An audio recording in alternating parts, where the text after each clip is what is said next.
आप सभी को Radhe Radhe. Learner lab YouTube channel में आप सभी का स्वागत है। आज हम नए टॉपिक के साथ नया क्लास स्टार्ट करेंगे। कल हम देखे थे पूर्ण वर्ग विधि, आज हम देखेंगे पूर्ण घन विधि। घन विधि में आपको कोई भी संख्या को 3 बार गुणा करने से वे नंबर हमें मिलना चाहिए। जैसे 3 तिया 9, 9 तिया 27, यानी कि 27 किसका क्यूब है? 3 का। उसी प्रकार आपके पास 4 गुणा 4 गुणा 4, तो 4 चौक 16, 16 चौक 64, तो ये किसका क्यूब है? 4 का है। ऐसे तो इसको बोलते हैं पूर्ण घन संख्या। जैसे 27 पूर्ण घन संख्या है, 64 भी एक पूर्ण घन संख्या है। अब हम क्वेश्चन को बनाने का प्रयास करते हैं। इसका मतलब एक ये है कि जिसका त्रिक जोड़ा बन जाए वे पूर्ण घन संख्याएं कहलाती है। तो हमारे पास एक उदाहरण है 125। 125 को हमें भाग देना है और देखना है कि इसका जो अभाज्य गुणनखंड है जो भी आ रहा है उसमें त्रिक जोड़ा बन रहा है कि नहीं। त्रिक जोड़ा बना तो बोलेंगे यह पूर्ण घन है, नहीं बना तो बोलेंगे यह पूर्ण घन संख्या नहीं है। अब इसकी इकाई के अंक देखना है। इकाई के अंक कितना है? 5। तो ये किससे जाएगा? विषम संख्या 3 से जा सकता है, या 5 से, या 7 से। तो पहले हम 3 से चेक करते हैं। 3 चौक 12, ठीक है, लेकिन 5 3 से पूरा पूरा भाग नहीं जाएगा, शेषफल बच रहा है, इसीलिए यह 3 से नहीं जा सकता। अगला हमारे पास 5, तो 5 से देखेंगे। 5 दूनी 10, 2 बचा, 10 बोल रहे हैं तो 12 में 10 कम करेंगे तो 2 बच गया। तो 2 यहां लिखेंगे तो 25, तो 5 के पहाड़ा में 25 आता है, 5 में 25, ठीक है।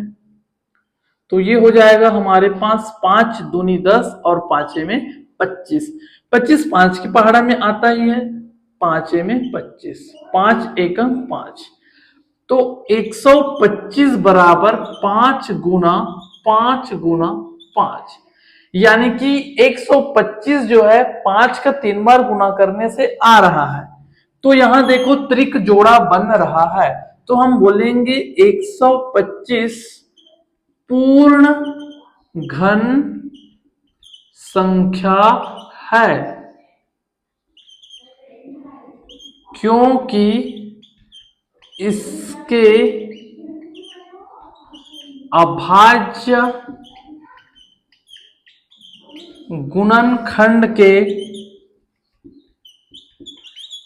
त्रिक जोड़ा बन रहा है, ठीक है। 125 एक पूर्ण घन संख्या है। अब हम ये आपको समझ आया होगा। अगला एग्जांपल देते हैं हम लोग। हमारे पास अगला एग्जांपल है 2744। इसका हम अभाज्य गुणनखंड निकालकर देखते हैं कि क्या ये संख्या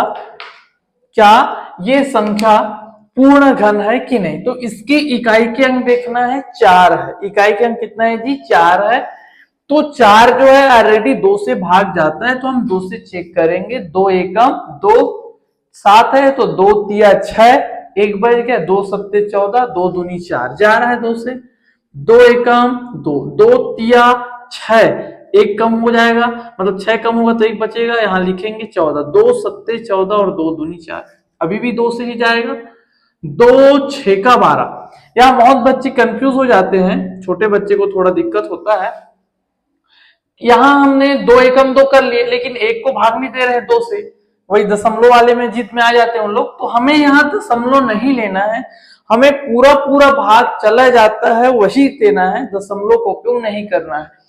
तो 1 ऐसा है जो 2 से भाग नहीं जाएगा, छोटा है, तो हम 2 अंक लेंगे। तो 13 को देखेंगे, 13 से ज्यादा नहीं होना, जैसा 2 का पहाड़ा पढ़ेंगे तो 2 6 का 12, 1 बच गया है, 17 हो गया, तो 2 अट्ठे 16, 1 बचा है, 2 6 का 12। फिर ये 2 से जाएगा क्योंकि 6 जाता है, 2 तिया 6, 2 चौक 8, 2 तिया 6।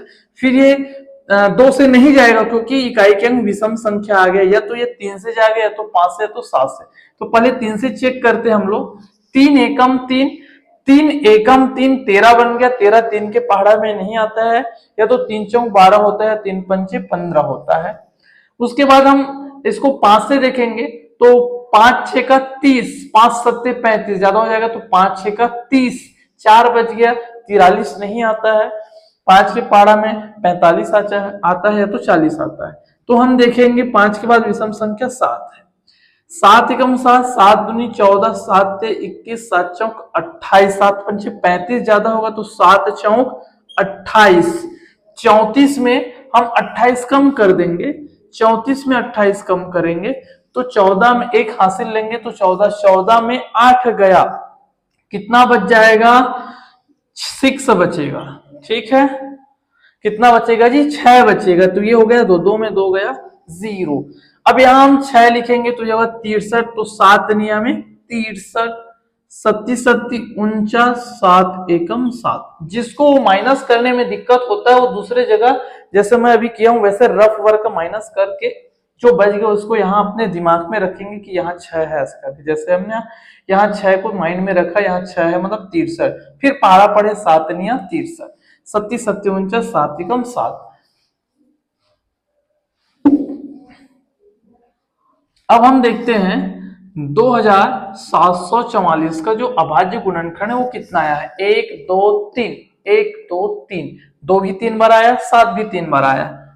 1 2 3, 1 2 3। अब देखो त्रिक जोड़ा बढ़ रहा है तो हम बोलेंगे 2744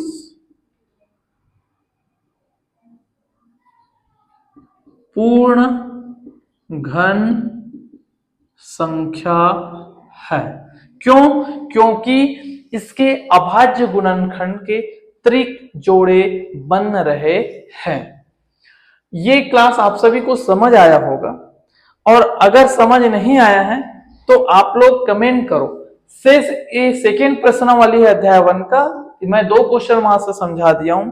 शेष बचे हुए क्वेश्चनों को आप घर पे बनाएं, नहीं बनता है तो उस क्वेश्चन को कमेंट करके बताएं कि इस क्वेश्चन को समझाइए, तो हम वीडियो से उसको भी हम समझा देंगे।